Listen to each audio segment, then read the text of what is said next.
Aujourd'hui, je vais vous montrer une méthode qui va vous permettre de créer tout un tas de paniers de n'importe quelle forme en quelques clics. Alors c'est le moment de mettre le petit pouce en l'air, de s'abonner, d'activer la petite clochette, et c'est parti! Et nous voilà donc dans Blender. Alors la première chose à faire va être de créer la forme du panier. Pour ça, je vais partir d'un cylindre. Donc je vais faire Shift A, Mesh Cylindre. Je vais passer en mode Edit et je vais commencer à le modifier un petit peu. Donc ici, moi par exemple, je vais réduire un peu sa base. Je vais lui ajouter une loop cut avec CTRL R au milieu. Je vais l'écarter. Je vais faire un CTRL B dessus. Je vais ajouter des loop cuts. Je peux en ajouter ou en retirer avec la molette.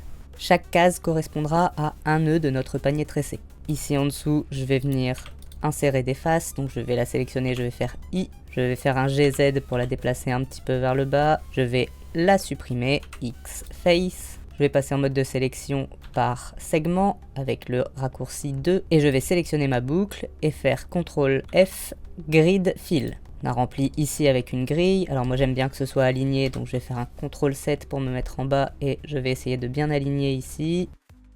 Voilà, ici c'est bien aligné sur les deux axes. Ensuite, je vais venir ici en haut sélectionner la face du haut et la supprimer. Je vais sélectionner ces segments ici et ceux d'en face. Je vais faire CTRL E, Bridge Edge Loop. Je vais simplement ajouter une loop cut ici au milieu. Je vais la faire monter avec GZ et je vais faire un CTRL B ici pour faire la anse.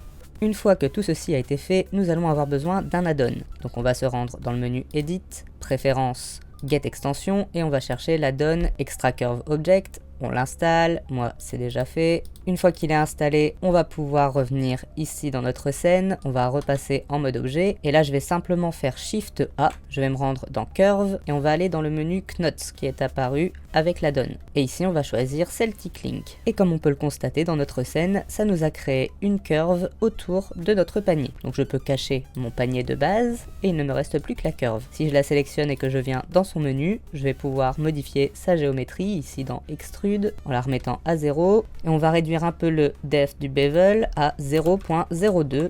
Voilà par exemple, si on veut des nœuds fins, ou alors on peut l'augmenter à l'inverse si on veut des nœuds plus épais.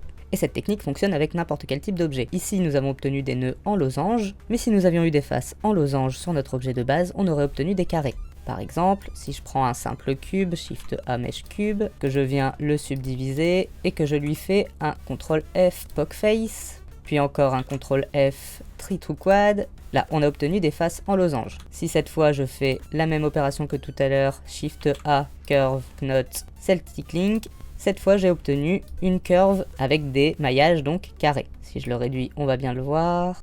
Et là on a obtenu une espèce de cage enfilée.